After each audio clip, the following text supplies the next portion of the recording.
Hi, everybody. Welcome to the Locker Room, our weekly podcast where we focus on the student athletes here in the Bayou region. I'm Stan Gravois, along with me, Dustin Robichaud, as he is every week. Hope you had a terrific snow week last week, because this is the first time we talked to you folks since we got all of the winter weather in last week. Good week for you? Yes. Well, I was stuck at home, but yeah, surrounded by snow. We made some snowmen and had some fun. Yeah. My understanding is it was a great day on the Tuesday for most folks, but then it started to get a little old. I understand Wednesday wasn't too bad. The fact is, folks, I wasn't here, and if you remember from last week's podcast, we did that on Monday.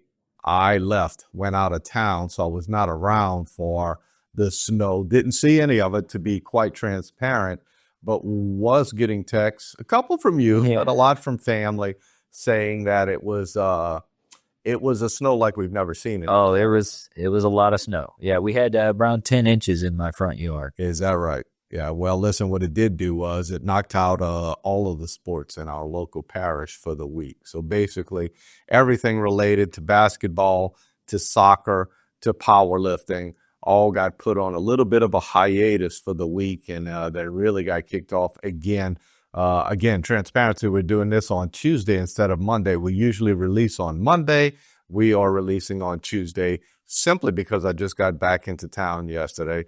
And I know a lot of people are not wondering, but I'm going to go ahead and say it anyway. I was in Hawaii, and it was terrific. And while all of my friends and relatives here were getting those 10 inches of snow, whatever it may be, and it looked like they were having fun on the sleds and things like that, I was having more fun. It was just really nice, and the weather was really nice. So it was nice to sort of get away. But glad to be back related to the plane ride and everything else that goes along. So really fun to be back. Listen, soccer is getting to that point where playoffs are about to start. We have a lot of teams in our area. As a matter of fact, the vast majority of the Bayou region teams that play soccer are going to be in the playoffs. It's something that we do pretty well in this area. Of course, we've had schools that have won state championships, and this year we have a lot of schools that are strong, but we're going to find out how strong when the playoffs start. So we're going to, have Casey in again, and Casey's going to talk to us a little bit related to soccer and how that is going. It's a sport that probably does not get as much recognition as it deserves in the Bayou region, so we will talk about that. We're also going to get you caught up on basketball in the area. So lots to talk about along the way. Did I miss anything else last week? Can you remember anything else? I know you guys had the gala for Terrebonne General. We did. That was a huge success. You got that in right before the winter weather. We did, yes. Yeah, very good. Again, not a lot going on this past week. Got some games in last night. Again, we're dropping on Tuesday of this week, which is not the norm. It's usually on Monday.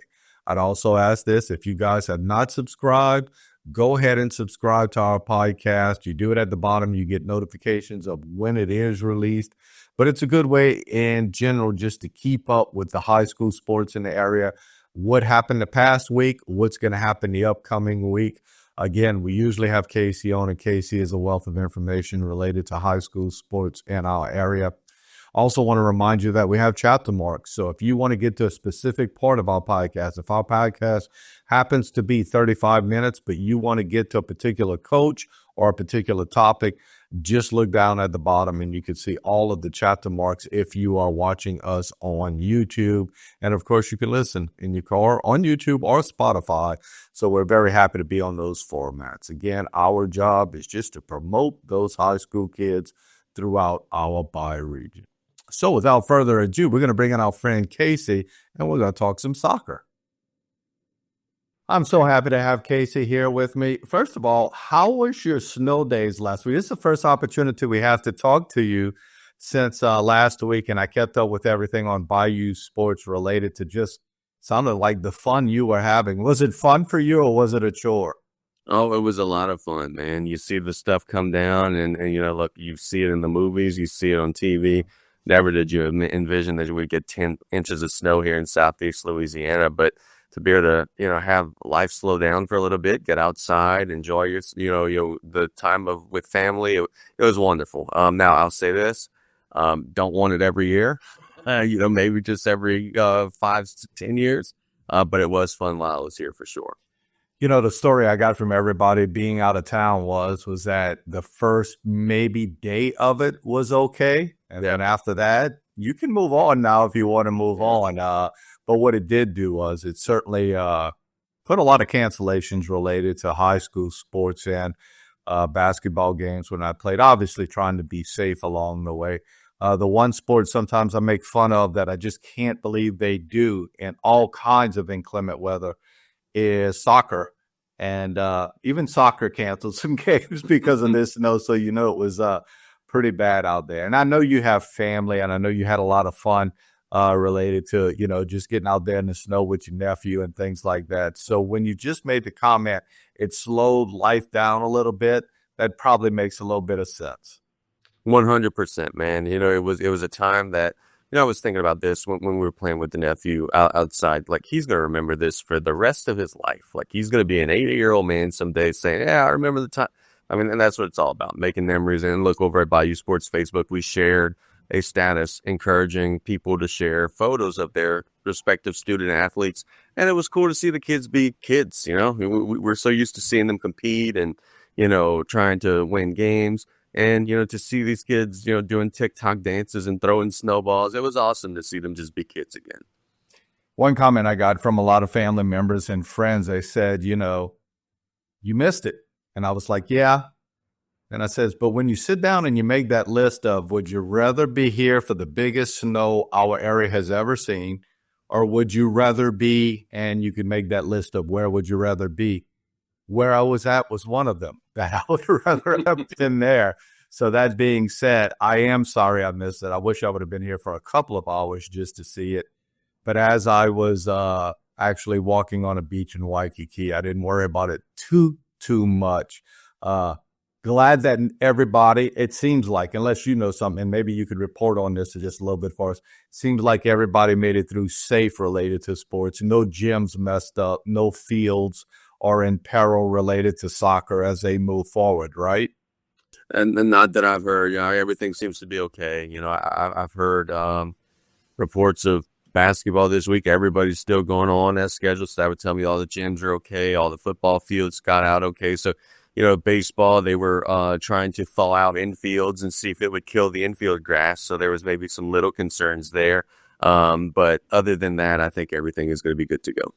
Yep. And as you did this weekend, and you were at some biddy tournaments, I do know our friend Bobby Arsenault would like to say that TPR gets cranked up again tonight.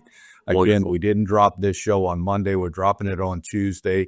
Just the first time we do this where we don't do it on a Monday. We're glad you're listening in, if you are listening in, related to all of this. But TPR does get underway. So if you have a child who plays here in Terrebonne Parish, that's tonight. Again, a lot of biddy tournaments over the weekend have already started to get back to the norm, as we call it. Before we start talking a little bit about soccer, I do want to remind everybody, Bayou Sports, it's a way to go on a daily basis and get all of the latest in sports action from the Bayou region, not only on the high school level, a lot of collegiate news. If you want to keep up with the Saints and their new coaching hire, whenever that might be, Bayou Sports will give you the latest on all of that. The rest of it, social media-wise, I'll let you take over because I'm not I don't understand Twitter that much and everything. Where I go to get the sports information is Bayou Sports. Anywhere else you want to lead us on that, Casey? Go to Facebook and search Bayou Sports, BY-U Sports. You'll be able to find all the latest there. We share all of our links there. If you want to follow me personally, just search my name, Casey Gisclair, on the Twitter or X or whatever it's called now. It's Casey_Gisclair. You could follow me there. Really, that's about it, though. You go visit Bayou Sports. We update the page several times a day with the latest. And every night we have our Terrebonne General scoreboard report. So a lot of people tell me, hey, 10:30, 11 o'clock before bed, I go and read the scores just to see, what happened in the night before. We keep you up to date with all that stuff every night. Definitely. You can count me on that number. And you also can catch Casey on radio at lunchtime daily on KLEB. And that show is actually called Play by Play. He and Brian are still there doing that. And on Saturday mornings, it's the Sports Corner on KLEB where they have coaches in and they'll talk about things that are going on related to sports. So again, thank you for doing that for our community, because I think that's big in a day and age where we're looking for outlets to find out about our kids.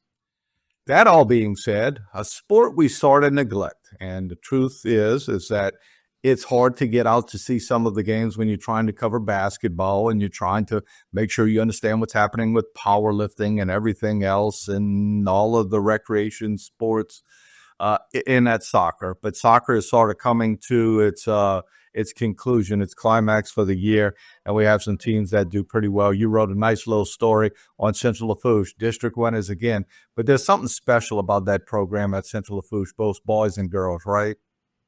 There is, man. On the girls' side, they made several deep playoff pushes in the last decade or so, and now the boys are getting to that point as well where they're starting to make runs. And the thing that stood out to me as I was kind of researching and studying the brackets, and I know that this is a moot point because there's not a split, but if there would be a split in soccer, Central Lafourche would be like the number one team in the state right now in their respective categories. So they are truly one of the best public school soccer programs in the state of Louisiana, because they're one of the best soccer programs, period, in the state of Louisiana, public or private. They're really good, really well coached, and over there, that's a program like in a lot of schools, soccer is not the big sport of the winter. Basketball is.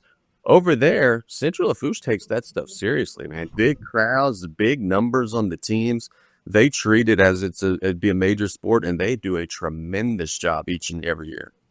They certainly do. As a matter of fact, when we get to their Division 2, you'll see that as an example of where they're going to go into the playoffs related to everything sort of heading that way. In Division 1, we have 3 local teams that we keep our eyes on. That's HL Bourgeois, Thibodaux, and Terrebonne. On the boys' side of things, HL Bourgeois is number 18. I did want to mention 32 teams get into the bracket for soccer. You just mentioned something which brings up an interesting thought for me. Football, basketball, baseball all do split divisions between select and non-select. Volleyball and soccer do not.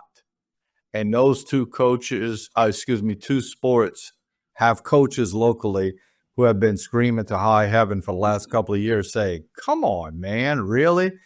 And as you said that, I thought of Central Lafourche, and yeah, you're right. It's kind of tough. I'm not saying it's a situation where they don't have any sort of disadvantage, but then when you think about it, they do, because if you are a select school, you can draw from anywhere. You don't have a zone, and they do. And I guess the other school that really is Assumption Volleyball has always had to go up against those Titans, right? The Turlings and the St. Thomas Moors. So it makes it a little bit different related to your division. Well, Division 1, quite honestly, although it does have some really good select schools, it is mostly non-select schools. So you would have HL at number 18, Terrebonne at 32. This is boys sitting on the bubble, right? And you have Thibodaux's on the outside looking in at 42. I'm not sure when the brackets come out, but I would imagine Terrebonne's a little nervous right now trying to stay on that bubble. Oh, the thing that always makes me nervous when you're 32, Stan, is there's always that one team outside of the top 32 that wins their district championship. Division 1, I don't know if that's going to be a factor, but usually those are larger districts. But in the smaller classifications where you have these 3 and 14 districts, there's always somebody on the outside that wins and bumps you out. So yes, nervous times for Terrebonne. Because they may be in, but then again, something might happen that might make them be the last team out. And boy, that's a devastating feeling when that happens. Well, here's the good news. That is the only team, Thibodaux, in that particular division that is out, with Terrebonne being on the bubble. Because when we talk about all of our other teams in the Bayou region, all except for maybe one, and we'll get to that when we get to the girls' side of things, all are pretty much either safely in or have a great opportunity to go in. Let's go to Division 2 for the boys. And Division 2 for the boys, Central Lafourche is at number 4. We talked about how good that program is. 18-4. That's really good for soccer. Because soccer sometimes is goalie dependent, right? Like you could be better everywhere else, but if your goalie is better, sometimes you win. So to be 18-4 is pretty special for the boys at Central. South Terrebonne is at number 22. They'd have to get on the road, but they'd be in the playoffs. Ellender's at 24. They'd have to get on the road, but they are in. And South Lafourche is in right now at 31. Sort of a bubble team, but a good team. I think we've come a long way related to everybody in that district being pretty solid, right? 100%, man. Whenever soccer was first starting in the areas, whenever I was in high school, it was in the 2000s, and to envision a world where a South Lafourche or an Ellender would be in the postseason, that was far-fetched back in those days. So now those programs have come a long way, and they're playing good competitive soccer, man. It's been wonderful to see for sure. Yeah, listen, that was a time where even getting in the playoffs, you kind of scratch your head because teams were 2-18 and they were getting in the playoffs. It's not like that anymore. And it's kind of nice. We've risen to another level, I think, in soccer, especially in our area. Yeah. In Division III, sort of not the norm when you consider Vanderbilt and E.D. White always being 1, 2, or 3. E.D. White's actually number 7. They are 9-8, so they're one game above 500. And then you have Vanderbilt, who's actually number 10. They are 9-9. And you have at number 15, Morgan City. All would get in the playoffs, but the one thing about Division III, it is select team heavy. It's some of those powers that you think about when you think about soccer. So anything surprising related to E.D. White and Vanderbilt to you, or is it just we've sort of had everybody else kind of catch up, or are they down? What do you think?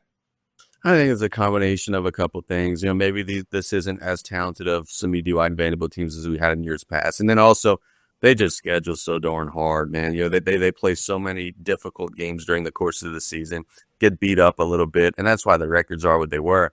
Now, I can tell you this, as you were mentioning the stats there, you said 7-10, and immediately a light bulb went off. If those numbers hold, they're facing one another in the second round of the playoffs. So That'd be very, very interesting to see. That would be a big showdown matchup in the area. Didn't realize that. And they played earlier this year, and it was a 1-goal, difference. So, yeah, that'll be very interesting. In Division IV boys, CCA is at number 7. They're having a pretty good year, 12-5-3. So 3 ties, but 12 wins. Travis Hebert does a good job. And I know you kind of featured this week Carson Hebert, as he was a player of the week, a terrific soccer player, who my understanding is going to be signing with Nichols to play football this week as they have their signing date coming up. And just throw in there that Homer Christian at 27, they're 6-9 on the year, but they're going to get in. 32 make it in that particular division too. Carson Hebert is a really good athlete, right? Oh, yeah. And the thing that's interesting about CCA, a lot of the schools around the area, a lot of their football guys play basketball. CCA is a little different. Their football guys, by and large, play soccer. And then they spill over and go play baseball. So it really is a very good program. They have a lot of success. And it's a program that has a lot of recognizable names, Carson Hebert and all those baseball guys that you're going to see in the winter. They're out there playing soccer right now for CCA. So there's a lot of talent and a lot of experience on that roster. Yeah, you mentioned that. It's, again, a belated congratulations, but we sort of featured it last week. Brandon Champagne, who signed to play at Baton Rouge Community College Baseball, is a goalie on that team. Yep. So they sort of move from sport to sport, and they seem to excel at all of them. Let's jump to the girls. Thibodeau's girls probably have been flying under the radar all year long. They're really good. They have beaten some really good competition, too. They're 15-4 this year. They are the number 13 seed. That sort of tells you how good Division I soccer is on the girls' side. To be 15-4 and still be the 13 seed. Terrebonne would be in at number 26. H.L. Bourgeois would be in at 29, but both would be on the road. So kudos to Thibodeau High. Man, it's been an unbelievable season.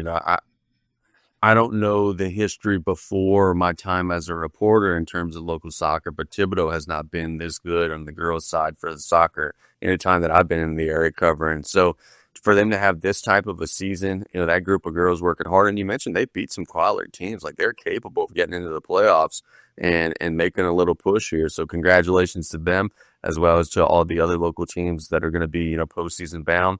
And, again, just a testament to the strength in numbers that we have in our area. Everybody's competitive. I agree. Let's move on to Division II of girls soccer in our area. At number 5 is Central Lafourche. Again, the boys and girls program just so good. 16-5-4. 16 wins, 5 losses, 4 ties.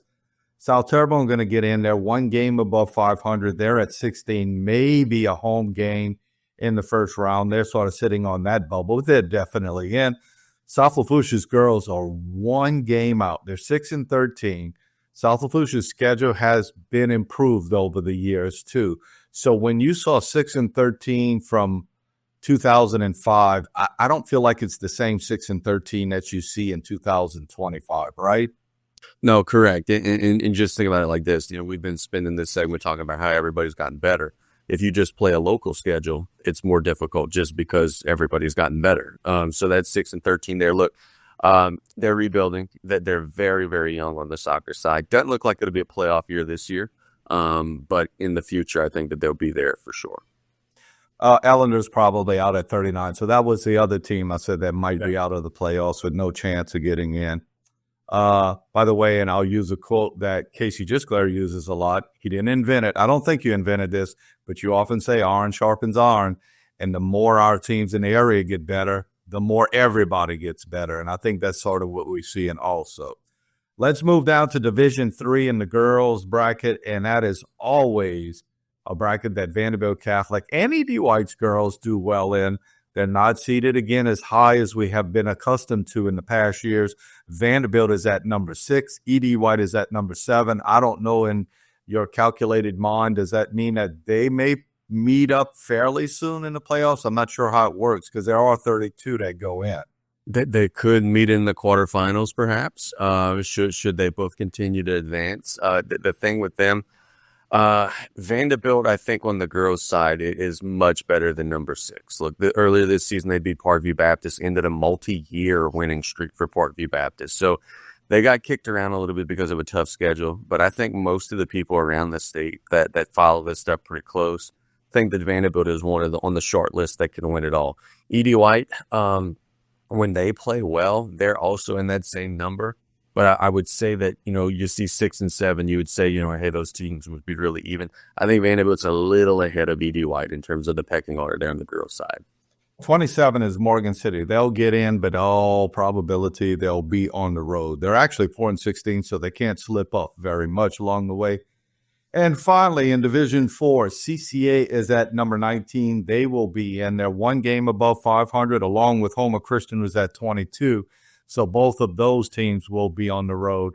But if you caught the gist of what the theme was is that we're going to have a lot of teams that are in the playoffs in soccer, and they certainly deserve our support. There have been some district champions named in the past couple of weeks. Central Lafourche, again, boys and girls, they are extremely good. They are your district champions from the area in our local Division II brackets.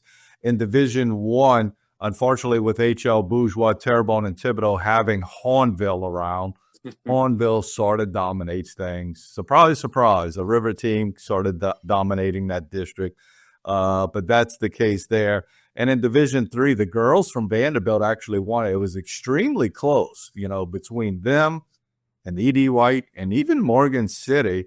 But Vanderbilt, you victor there. And if I'm not mistaken, the Vanderbilt boys might have won that district. Yes, sir. They did. Yes, sir. So they got by because Morgan City was very competitive with the boys. It was a 3-team sort of race for those folks there. And Covenant Christian's boys locally won their district. So congratulations to all of them as they head into the playoffs. Wrapping a bow on just our little segment about soccer. Anything else that you would like to add to that?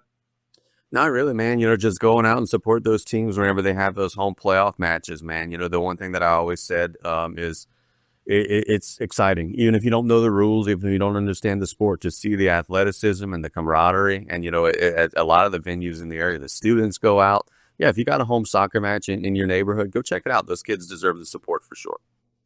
Basketball didn't have a lot going on this past week. Of course, they had some games last night for you folks who want to go see the scoreboard. I like that you had mentioned on Bayou Sports. You could go back and see the Terrebonne General scoreboard from last night. Now, actually, wasn't a whole lot of games last night, but teams are getting back into the swing of things. Any preview you want to give us for this week? Anything that you have on the horizon of where you'll be this week? Yeah, sure. So tonight, big girls basketball matchup between Vanderbilt and E.D. White. Those teams are currently seated 2nd and 3rd in the Division II Select Power Rankings. Tonight also, I'll be at South Lafourche and South Plaquemine for the boys' side. Abby will be at the Vanderbilt E.D. White matchup. And then another thing that we're following on the basketball side is, okay, everybody virtually has 2 or 3 games last week that were postponed or canceled or whatever it may be. It's interesting the strategy in terms of with what's getting canceled, what's getting postponed, because everybody's looking at power rankings right now. Sometimes that game is not beneficial to be played, so maybe it gets canceled. Sometimes, a team's on the bubble and they need as many wins as they could get, so that one maybe gets postponed. So it's just interesting to see how coaches are kind of scrambling to fit everything back in place with a week lost out of their schedule. You mentioned that big one, E.D. White and Vanderbilt. Do you know if it's at E.D. White or Vanderbilt? That one is at Vanderbilt Catholic tonight, sir, 6 o'clock. Very good. Very good. We'll get caught up more on basketball next week. Before I let you go, we're not supposed to talk about any sports higher than high school sports here, but I have to ask you this. I have to ask you. For you folks who don't know, Casey enjoys the Dallas Cowboys. He's sure a Dallas Cowboys fan. McCarthy was big on the list for the Saints. It looks like he's kind of weaning off the list.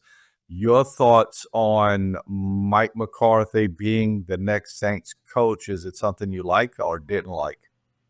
I think it would be a really good hire for New Orleans. I don't think that Dallas should have fired him to begin. Well, they let his contract expire. But either way, I mean, look, this is a guy that before last season when he had all the Dak Prescott injuries, he won 12 games 3 years in a row. And I know it's easy to say, well, he loses in the big games or whatever it may be. Well, here's the thing, Saints fans. You guys got to get into some big games. And I think that Mike McCarthy would be able to get them there. As you said a second ago, I don't know that that's the direction that they're going to go.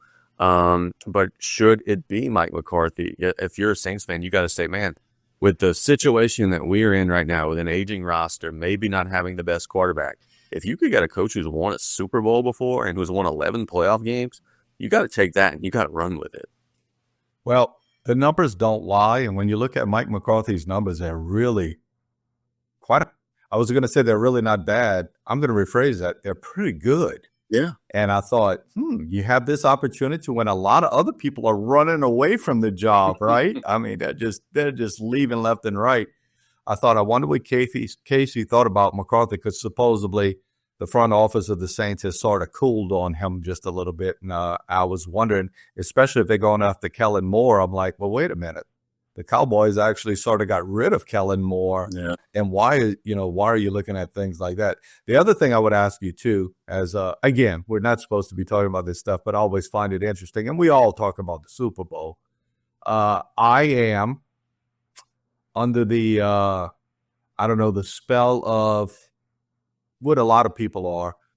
I don't have any problem with the people who play for Kansas City. I respect how good the Chiefs are because they're really good.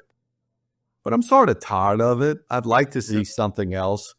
And when I'm watching these games leading up to the Super Bowl, I'm not going to, throw out conspiracy theory, but they sure are the benefit of a lot of calls. That's just me now. I don't want to.